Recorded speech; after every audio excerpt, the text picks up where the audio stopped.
नमस्कार। WIF media registered के channel YouTube TV के लिए मैं अमन कौशिक इस समय भिवानी में TITs के डायरेक्टर श्री GK त्यागी जी के निवास स्थान पर हूँ।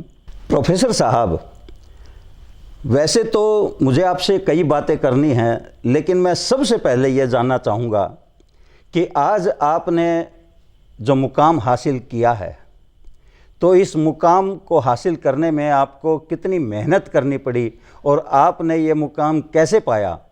क्योंकि हमारे दर्शकों में से हर आदमी की ये इच्छा है कि उसका बच्चा भी आपकी तरह समाज का एक प्रतिष्ठित व्यक्तित्व बने और इतने बड़े ऑर्गेनाइजेशन से जुड़े और समाज और राष्ट्र की सेवा कर सके। सर, जब मैं छोटा सा था जी, मेरे फादर प्रिंसिपल थे इंटर कॉलेज में, तो हमेशा वो ये कहते थे कि कुछ भी करो, वो करो कि एक्सेप्शनल बनो।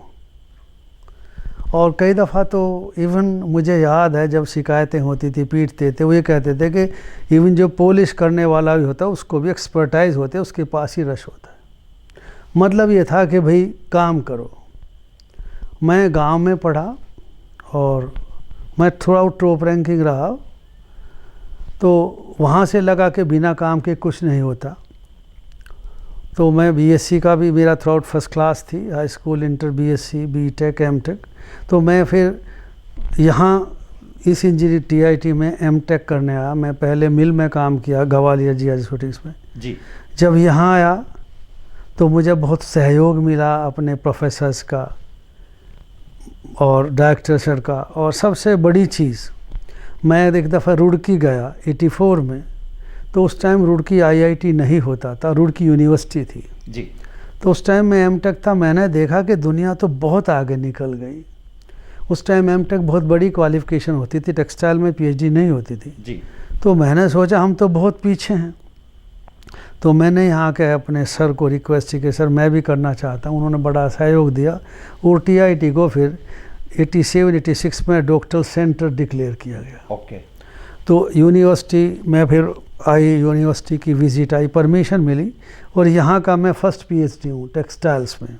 Very good. मेरे गाइड जो प्रोफेसर सैलूत्रा थे IIT दिल्ली के, और ये कौशिक साहब थे। ओके।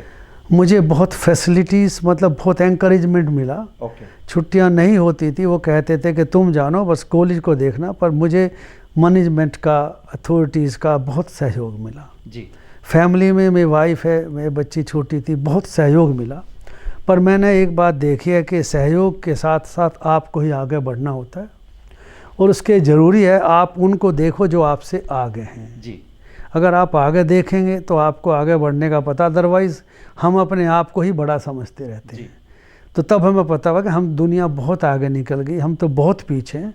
तो मेरा यही है कि मुझे लोगों को देख के आगे बढ़ने का हौसला मिला, इंस्टीट्यूशन से बहुत सपोर्ट मिली और मैं आज ये कह सकता हूँ मेरे स्टूडेंट्स ने मुझे बहुत एनकरेज किया, क्वेश्चन पूछे, मैंने डेवलप किया। तो अगर TIT मेरे कैरियर में से निकाल दो तो मैं मानता हूँ कि मेरी कोई आइडेंटिटी नहीं है जी। तो यहाँ तक लाने में मुझे मेरे स्टूडेंट्स का, मेरे मैनेजमेंट का, अथॉरिटीज़ का बहुत सपोर्ट है, तब मैं यहाँ तक आया। और ये कोई भी कर सकता है, बस ये आपको लगन होनी चाहिए, आगे बढ़ने की हिम्मत होनी चाहिए। बिना, मैं एक बात और बताऊँ आपको जी। तो मेरे फादर यूज्ड टू स्पीक, वो ये कहते थे कि बेटा words speak their own language. जो काम है it never remain silent, it speaks it own language, may be in monetary terms, maybe in statutory terms, and if it doesn't give you anything, it will give you mental satisfaction at least. जब आप काम करते हो तो आपको तसल्ली होती है। तो मेरे कैरियर में बहुत लोगों का सहयोग है। मैं तो एक बड़ा ऑर्डिनरी सा लड़का रहा हूँ, गांव से हूँ। तो मेरे फादर चूँकि एजुकेशन से थे, उन्होंने मुझे सीख दी, नसीहत दी, लोगों ने, दोस्तों ने, मेरे स्टूडेंट्स ने, मैनेजमेंट ने बहुत सपोर्ट किया, तो मैं यहाँ तक आया। Yes. और ये कोई भी पा सकता है, कोई भी आ सकता है। मैं बहुत ऑर्डिनरी में, आप यकीन मानेंगे कौशिक साहब, मैं हिंदी मीडियम का लड़का हूँ जी। 12th तक यूपी से किया, तो यूपी में हिंदी मीडियम होती थी और उसके बाद मैं जो मेरी वहाँ तक तो था, पर मुझे BSc में दिक्कत हुई, फिर मैं फर्स्ट क्लास था थ्रू आउट। बीटेक में मैं वहाँ का टॉपर था, यहाँ का मेरी फर्स्ट ऑनर्स है जी। और यहाँ का मैं फर्स्ट पी। तो ये आदमी कर सकता है ना, अगर मुझ जैसा एक गांव का लड़का यहाँ तक पहुँच सकता है तो आजकल के बच्चों के पास तो बहुत फैसिलिटीज़ हैं, बहुत अवेयरनेस है। मतलब हमें तो उस टाइम पता ही नहीं होता था, तो लगन चाहिए और थोड़ा सा सहयोग चाहिए करना। टेक्नोलॉजी में भी एडवांसनेस आ गई, बहुत आ गई है सर। आजकल के बच्चे हमसे ज़्यादा तमीज़ है, ज़्यादा आगे हैं, उनका मेंटल लेवल, सीख और सोच हमसे बहुत आगे। मेरा ज़िंदगी में कोई ड्रीम नहीं रहा, एक ही चीज़ थी जो आज भी है कि मैं जिस लाइन, मुझे नहीं पता था मैं क्या बनूंगा, किसी को भी नहीं पता होता, मुझे भी नहीं पता जी। पर जो भी रास्ता मुझे मिलता रहा मैंने उसमें कोशिश की। और मेरी एक इच्छा थी जब मैं छोटा सा था तब से कि प्रभु मेरी कोई भी लाइन हो, लोग मुझे याद करें उसमें मेरे कंट्रीब्यूशन के लिए जी। मुझे नहीं पता कि मैं वहाँ कहाँ तक सक्सेस मिली, पर मैंने अपने प्रोफेशन को एज ए टीचर बहुत सीरियसली लिया है। और इसका विटनेस है कि मेरे जो स्टूडेंट्स हैं जिनको मैंने टीच किया, मैंने कहा ना उनका बहुत बड़ा रोल है मुझे बनाने में जी। बनाने से मतलब है मैंने उनको फ्रीडम दी, उन्होंने क्वेश्चंस पूछे तो मैंने अपने आप को डेवलप कर पाया। जी। अगर आप फ्रीडम दोगे तो स्टूडेंट्स, केवल टीचर ही नहीं देता, स्टूडेंट्स का बहुत बड़ा रोल है आगे आने में। पर यह है कि आज अगर आप कम से कम, मुझे ये है कि कई दफ़ा मुझे स्टूडेंट्स मिलते हैं, वो स्विट्ज़रलैंड वगैरह के दफ़ा जाते, बोले सर वहाँ उन्होंने कहा कि ऐसा ऐसा ऐसा है, उन्होंने कहा ये तो 89 में हमारे सर ने हमें बताया था। आज भी मैं मतलब रिसर्च जर्नल्स में कितनी कमिट में आज भी करीबन मेरे 200 से 216 के करीब पब्लिकेशंस हैं रिसर्च के। जी। मैं कमिट आज भी मैं पढ़ाई करता हूँ। तो हम ज़िंदगी भर सीखते हैं जी। तो उसके लिए कोई लिमिट नहीं, कोई एंड नहीं, बस आपको ज़रूरत है इंटरेस्ट की, एक लगन, एक थ्रस्ट होनी चाहिए। तो लाइन कोई भी हो, बस मेरा तो यही रहा कि मैं जो भी हूँ जहाँ भी हो मुझे याद करें मेरे कंट्रीब्यूशन के लिए, ये था मेरा ऐसा कोई। और अल्टीमेटली मेरा यही है आगे भी कि मैं समाज से जुड़ूंगा, जो कर सकता हूँ, चूँकि एजुकेशन में हूँ तो यही करूँगा, कुछ लोगों के लिए काम कर सकूँ ताकि मुझे लोग याद करें कि भाई मैंने भी एक कोशिश की थोड़ी सी, बस यही है। प्रोफेसर साहब, अब हम आते हैं वर्तमान समय में। जैसा कि सबको पता है देश में लॉकडाउन लगा हुआ है। हमारी जो केंद्र की सरकार है और जो हरियाणा राज्य सरकार है, मैं, क्योंकि आप समाज के प्रबुद्ध व्यक्तित्व हैं, आपके विचार बहुत कुछ मायने रखते हैं, तो इस पूरे घटनाक्रम को हमारे देश की सरकार और राज्य की सरकार जिस प्रकार से टैकल कर रही है, उस पर आप क्या कहना चाहते हैं? क्या वो सही है, क्या वो गलत है? मेरी 2 बिटियाँ हैं, मेरी डॉटर्स जी। दोनों मेडिकल में, ओके। दोनों डॉक्टर हैं, डीएम हैं और दोनों अमेरिका में सेटल्ड हैं। मैं उनसे बात करता हूँ। आज जब मैं अपने गाँव, अपने भी इंडिया की बात देखूँ, उनसे रोज़ बातें होती हैं दूसरी तरह से, तो मैं सबसे पहले तो माननीय प्रधानमंत्री जी का सादर अभिवादन करता हूँ, उनको प्रणाम करता हूँ कि उन्होंने बड़े सही टाइम पे बड़ा हार्ड डिसीज़न लिया जनता के, देश के हक में जी। खासकर कोरोना को नियंत्रित करने के लिए। मैं कोई किसी पार्टी से नहीं हूँ, ना मैं राजनीति जानता, मेरे लिए सभी आदर्श हैं, सभी पूज्य हैं, पर मैं एज ए टीचर मैं समझता हूँ कि टाइमली बड़ा बोल्ड डिसीज़न था, तो मैं उनको बहुत ज़्यादा, वैसे तो सभी पसंद करते हैं उन्हें, वो बहुत एक्सेप्शनल पर्सनैलिटी है, पर मैं उनका फ़ैन भी हूँ जी। पर बहुत बड़ा निर्णय था। और जो वो कर रहे हैं, जितनी बड़ी हमारे मीन्स हैं, उसके हिसाब से जो केंद्र ने ध्यान दिया है, लिमिट से शायद ज़्यादा दिया है। जी। रहा स्टेट का, स्टेट भी वही चीज़ें फॉलो कर रही हैं। बस मेरी एक सुझाव है, रिक्वेस्ट है जी, स्वागत है, कि अभी मैं पेपर में पढ़ रहा था कि, और कई लोग बात भी कर रहे थे कि भाई यूपी में ये हुआ कि लेबर रूल्स को रिफॉर्म करें जी। क्योंकि सर आज की सबसे ज़रूरत है, लेबर रूल्स को रिफॉर्म करने से ज़रूरी है कि हम वायरस को डिस्ट्रॉय करें जी, लाइफ को सेव करें, और सबसे ज़रूरत है कि इकोनॉमी को रिफॉर्म करें जी। तो मेरा अपना सोच है और सुझाव भी है कि जो यूपी में हुआ वो हमारे माननीय जो सीएम साहब हैं या जो अथॉरिटीज़ हैं, वो कम से कम लोगों की परेशानियों को देख रहे हैं, नो डाउट, बहुत कुछ कर रहे हैं, पर आगे भी मतलब थोड़ा सा लोगों की जीविका चले तो उनके वायरस पे तो ध्यान दिया ही जा रहा है, पर थोड़ा सा इकोनॉमी रिफॉर्म पे ध्यान दें और थोड़ा सा लेबर रूल्स को नीचे रिफॉर्म ना करें, सबके लिए एम्प्लॉयमेंट जनरेट हो, चूँकि प्रॉब्लम तो सारा बाग आएंगी।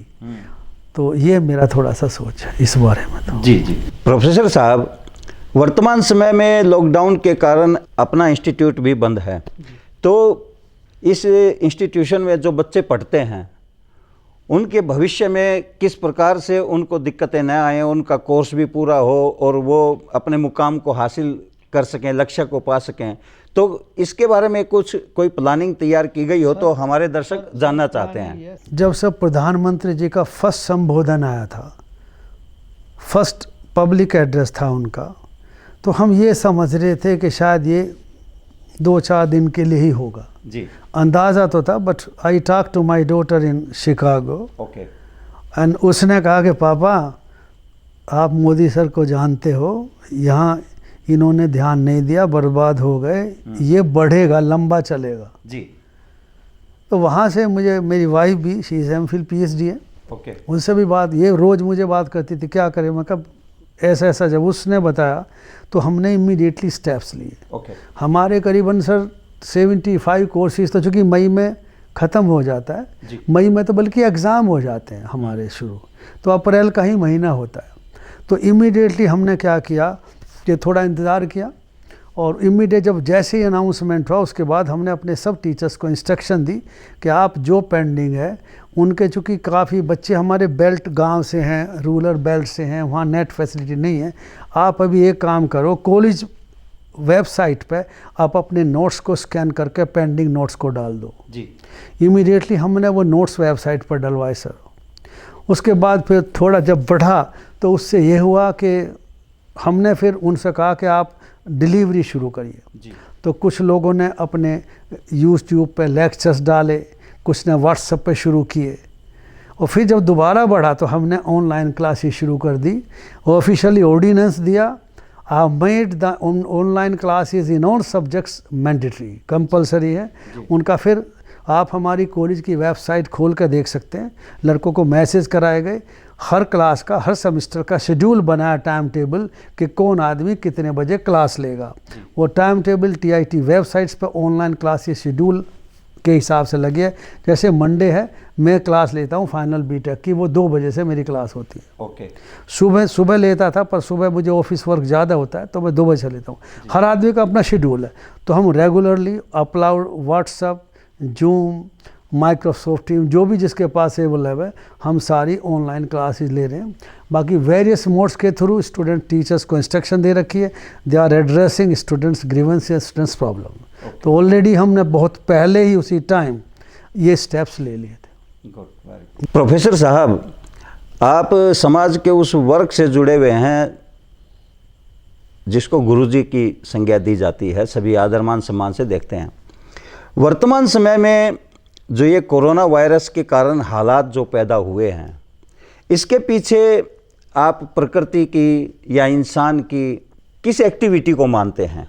दूसरे नंबर पर, क्या मतलब आपने कभी जीवन में ऐसा सोचा था कि भी ऐसे भी हालात आ सकते हैं जिस हालात से इस समय हम गुजर रहे हैं? इस पर आप क्या कहना चाहेंगे? पूरे हालात पर आप क्या कहना चाहेंगे? को सब, पहली बात तो हम सब डेस्टिनी में बिलीव करते हैं, कल का किसी को नहीं पता जी। तो ये होगा, हमें तो कभी ऐसा था नहीं, जो कि आजकल साइंटिफिक एज है जी। और टेक्नोलॉजिकली मेडिकली बहुत एडवांसमेंट्स हुए हैं, तो सुनते थे कभी ऐसा हुआ था, ऐसा हुआ था, पर जो हुआ हमारी सोच के बाहर था जी। पहली बात। और जो स्टेप्स लिए गए हैं वो बहुत अच्छे हैं, पब्लिक इंटरेस्ट में। वो दूसरी बात है कि हम लोग उसको नहीं समझ पा रहे हैं जी। अब जहाँ तक ज़रूरत की बात है कि काफ़ी ऑब्ज़र्व किया, मतलब वो पालन किया गया है, पर सही है मुझे जो अंदाज़ा है, जैसा मैं, जितना मुझे मेडिकल साइंसेज को नहीं जानता जी। पर बीइंग ए टेक्निकल मैन अभी ये और आगे चलेगा जी। तो चूँकि मैं जैसे अपने बच्चों से बात करता हूँ, मैं उसी बेस पर कह रहा हूँ, अभी हमें और थोड़ा हार्ड डिसीजंस लेने पड़ेंगे और सावधानी की तो हम सभी को ज़रूरत ही है। आप यकीन करेंगे, इवन मैं थोड़ा सा कॉलेज जाता हूँ, ऑफिस वर्क होता है, सामने ही कॉलेज है, तो हमने भी जैसे गवर्नमेंट इंस्ट्रक्शंस हैं, हमने मेरी अपनी खुद की गाड़ी गेट पे घुसती है तो मैं खुद ही मेरा वो होता है ना थर्मल टेस्टिंग इंस्ट्रूमेंट मंगाया, जो 1-2 पियोन नेसेसिटी सर्विस वाले आते हैं, जैसे पानी वाला, बिजली वाला, वो आते हैं, तो सबकी पहले गेट पर थर्मल स्क्रीनिंग होती है, सबको मास्क प्रोवाइड किए, हर ऑफिस में हर गेट पे सैनिटाइज़र प्रोवाइड किए, जितनी जो सोशल डिस्टेंसिंग के नॉर्म्स हैं I have strictly warned to individual के आप उसे अध्ययन करें। और घर में भी तो और थोड़ा सा है कि जैसे अब इकोनॉमी को देखते हुए गवर्नमेंट रिलैक्सेशन दिया है, तो हम सबको पब्लिक को भी थोड़ा ध्यान देना चाहिए। जब अब मैं देखता हूँ कई दफ़े पेपर्स में आते हैं, और वैसे भी मैं बाज़ार नहीं जाता, पर जो भीड़ भाड़ लगती है वो सही फॉलो नहीं हो रहा। तो इसके लिए गवर्नमेंट पुलिस तो सब काम करे, पर हम लोगों में अवेयरनेस आनी चाहिए। और अगर नहीं आती है तो मैं कहूँगा गवर्नमेंट को स्ट्रिक्ट ओबीडियंस के लिए इंस्ट्रक्शन दे देनी चाहिए एडमिनिस्ट्रेशन को, क्योंकि अगर ये नहीं रुका, नहीं ध्यान दिया गया तो ये और बढ़ेगा। मेरी तो ये सोच है। प्रोफेसर साहब, आप हमारी भिवानी के सम्माननीय व्यक्तित्व हैं, और इस समय खास तौर से जो भिवानी की जनता के अलावा जो एक आम पब्लिक आपको देख रही है, मैं चाहूँगा आप अपने श्रीमुख से उनका मार्गदर्शन करें। कितनी भयंकरता इस वायरस के अंदर है और वो किस प्रकार से बचें, किस प्रकार से अपने जीवन को सुरक्षित करें। देखिए, जितना ये पेपर्स में हर टीवी के हर उस पे टीवी चैनल्स पे केवल महीने हो गए सारी सावधानियां बताई जाते हैं, हम ये करें, हम ये करें, हम ये करें, मेडिसिन है, थर्मल।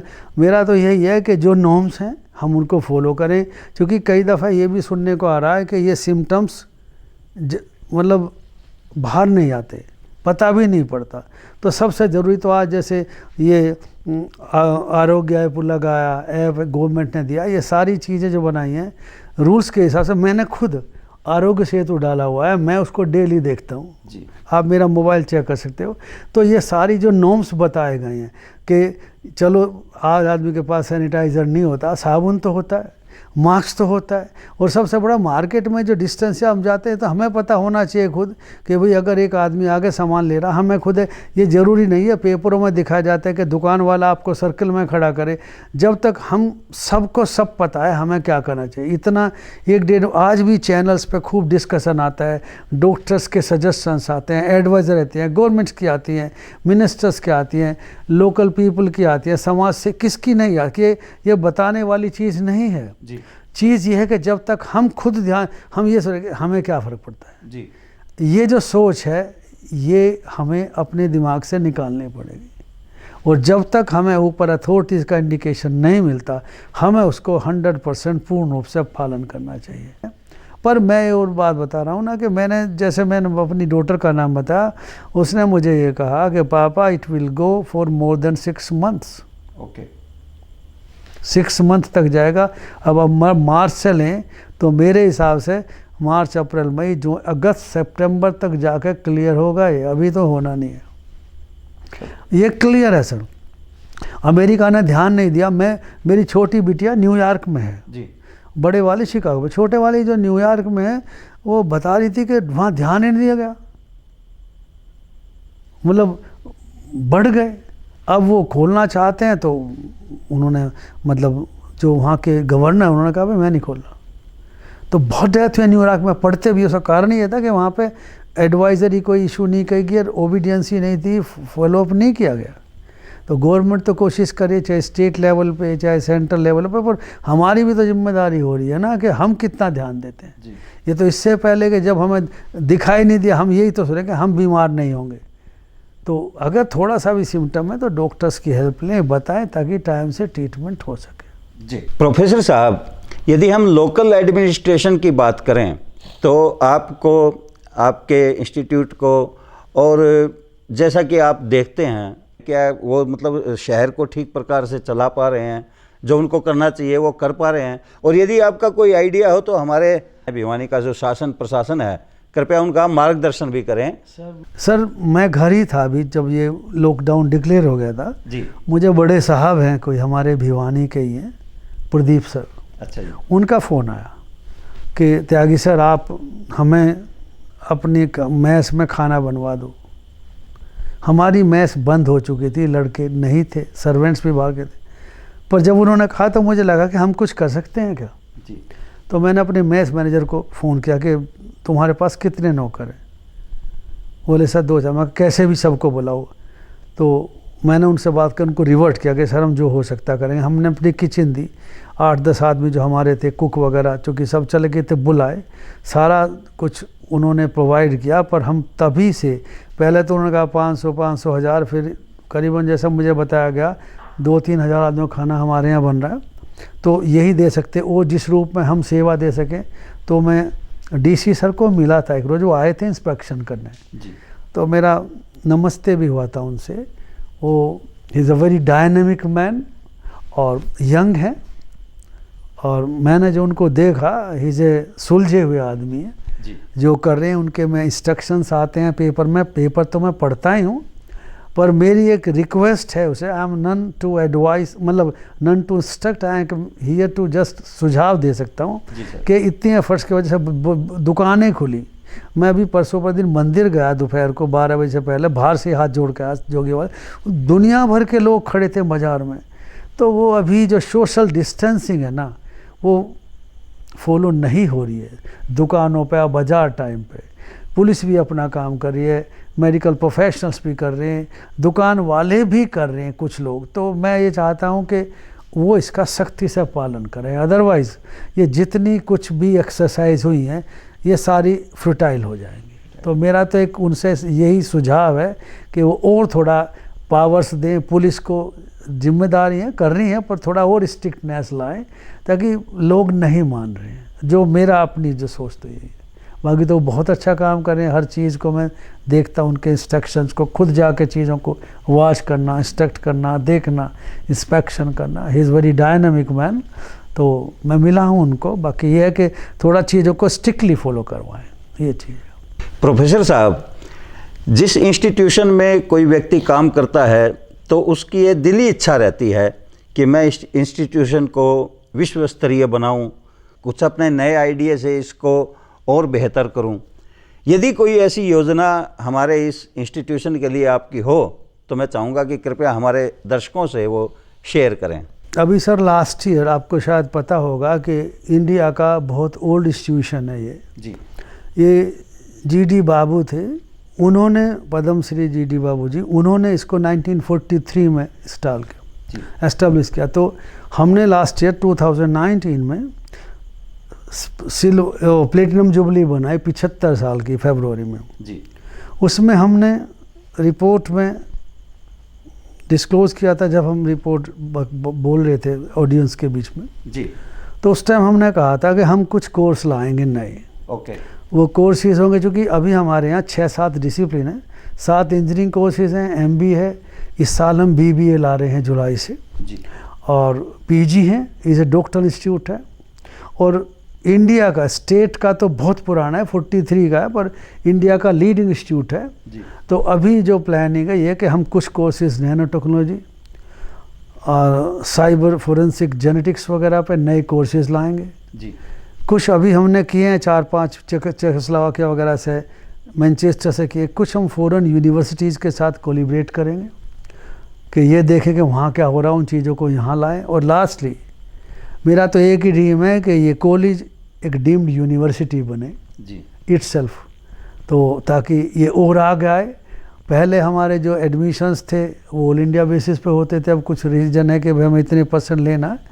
तो मेरा पर्पस, ऑब्जेक्टिव, ड्रीम यही है कि कुछ कोर्सेज जो प्लानिंग में है, पाइपलाइन में है, वो आएँ और ये यूनिवर्सिटी बने जी, ताकि इलाके के लोगों को और फ़ायदा मिले और उनको बाहर जाना ना पड़े। दूसरा, प्लेसमेंट अच्छा हो जी, टीचर्स का अपग्रेडेशन हो, यही इंस्टीट्यूशन में चाहिए, तो उसी तरफ हमारा ध्यान है। प्रोफेसर साहब, वर्तमान समय में थोड़ा सा लीक से हटकर सवाल है, हमारे हरियाणा की सरकार ने शराबबंदी जो पहले कर रखी थी वो अब ओपन कर दी है, तो आपकी दृष्टि में ये स्टेप कैसा है, क्या कहना चाहेंगे आप इस पर? मैं तो सर ऐसा है, गवर्नमेंट का डिसीजन है तो I am none to criticise जी। क्योंकि ये गवर्नमेंट का डिसीजन इकोनॉमिक रिफॉर्म से रिलेटेड है, तो उस हिसाब से तो गवर्नमेंट ने किया, ठीक ही किया होगा। पर आज जो लॉकडाउन चल रहा है उसमें लोग वैसे ही परेशान हैं जी। लोगों के पास पैसे नहीं हैं, जो पैसा घर में खान पीन में लगना चाहिए वो इन चीज़ों में लगेगा, और इसी से घर में फैमिलीज़ में भी मेरे हिसाब से वातावरण ख़राब होगा। पर्सनली मैं ये मानता हूँ कि ये जो जिस माहौल में आज हम गुजर रहे हैं, ये डिसीज़न थोड़ा गवर्नमेंट ने बहुत अर्ली लिया है, जो थोड़ा डिले करना चाहिए था। मेरी सोच तो ये है। जी सर, आपने समय दिया, इसके लिए मैं आपका तहे दिल से शुक्रिया अदा करता हूं, और आपने जो विचार हमारे दर्शकों के समक्ष पेश किए हैं, मुझे पूरी आशा है कि हमारे दर्शक उन विचारों को सुनकर आत्मसात करेंगे और उन पर चिंतन भी करेंगे और मनन भी करेंगे। मैं आपका एक बार फिर से शुक्रिया अदा करता हूं। धन्यवाद। कौशिक साहब, आपने खुद मेरे लिए इतना टाइम निकाला, मुझे सुना। मैं तो एक टीचर हूँ, आपका खुद यहाँ आने के लिए बहुत बहुत धन्यवाद। दर्शकों, ये हैं हमारी भिवानी के बहुत बड़े सम्माननीय व्यक्तित्व डॉक्टर जी के त्यागी जी। इसी प्रकार से एक और हस्ती के साथ मैं शीघ्र ही आपके सामने फिर से पेश होऊंगा। तब तक मुझे अमन कौशिक को दीजिए इजाज़त। जय हिंद। जय हिंद।